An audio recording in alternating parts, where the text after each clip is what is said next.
Ista. Ano, Vexia? Kumusta, kumakain na ba siya? Hindi pa din, Ista eh. Kahit anong pilit namin, ayaw niya talaga. Lagi siyang walang gana. Kahit nga sa mga biruan namin, hindi siya nakikisali. Hindi tama ito. Hindi pwedeng lagi siyang ganyan. Tawagin mo si Marina. Sabihin mo gusto ko siya makausap ngayon din. Marina, pinapatawag ka ni Ista. Pinatatawag niyo daw po ako. Sa loob ng maraming taon, itinuring na kitang parang tunay kong anak. At higit kanino man dito, alam mo yun na ikaw ang pinakamahalaga sa akin. Kaya nasasaktan ako kapag nakikita kong nalulungkot ka. Nangyayain kitang tumira dito kasama naming mga sirena. Wala akong ibang ninais, kundi ang bigyan kita ng kasiyahan. At kung ang makakapagpasaya sa'yo ay ang bumalik ka sa iyong pinanggalingan. Oo, sige, pumapayag na ako. Maaari ka nang pumunta kay Dugong upang humiling ng mga paa.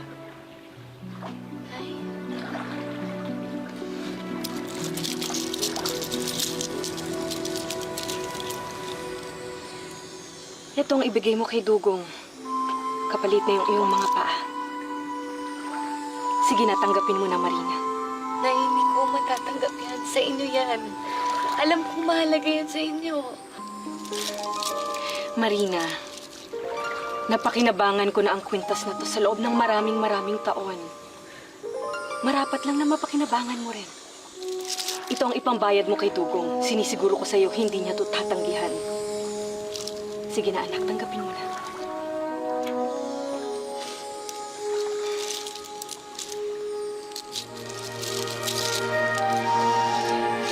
Marina, siguruhin mo lang, anak, na bago mo ibigay ang kwintas na yan kay Dugong, nakapangako na siya sa'yo na bibigyan kanya ng mga paa. At higit sa lahat, wag na wag mong kakalimutan ang batong malahi.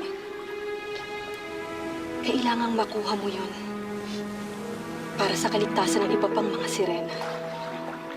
Tandaan mo, Marina, ang batong malahi.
Yung kwintas mo! Nasa yung kwintas!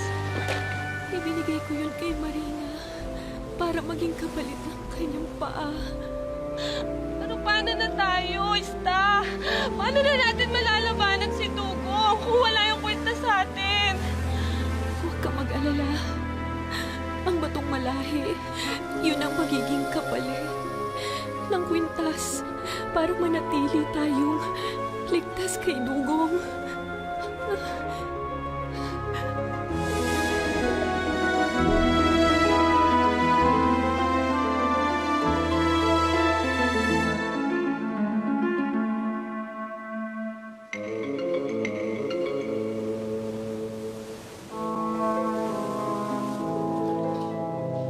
Dugong! Dugong! Hey! Ano naman? Ano ba naman? Wala ka bang kadala-dala? Kung wala ka may bibigay sa akin, Hindi kita matutulungan. Huwag mo akong gampalain. Lumayas ka dito! Meron akong ibibigay sa'yo. Ikaw ibibigay sa akin. At ano naman ang kayang ibigay ng isang tulad mo na isang sirenang hilaw? Ito! Kwintas ni Isla.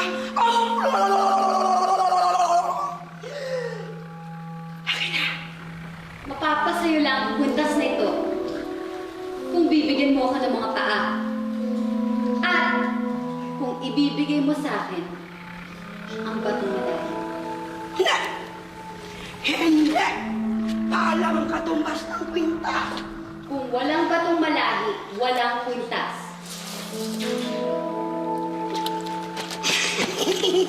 Sige na lang, sige na! Oo, sige na! Kapalit ng kwintas na yan, mga paa mo.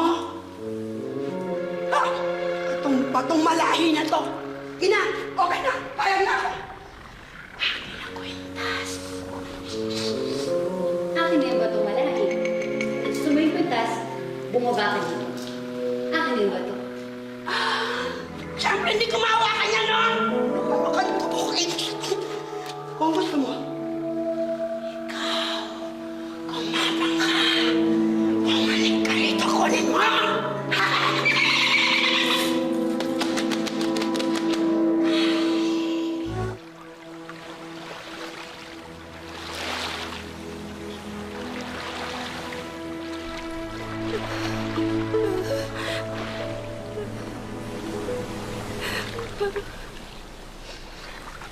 Ano nangyari? Naista? Ano nangyari? Tahan na, anak. Huwag ka na mag-alala sa amin. Hindi na tayo gagalawin ni Tugo. Ligtas na tayo. Bakit? Marina, kasi yung kwintas eh. Nasa kwintas nung hinubad niya. Papawiin ko yung kwintas. Kung ang kapalit na yung mga paa ko, hindi bale, hindi ko kailangan ng mga paa.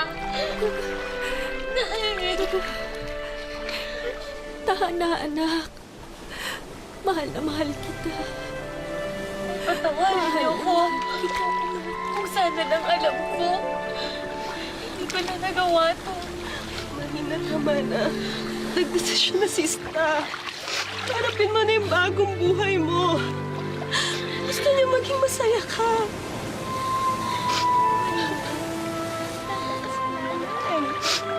Wala kang kasalanan sa mga nangyari. Tawarin niyo ako, Nay. Mahal na mahal mo kayo. Mahal na mahal ko kayo.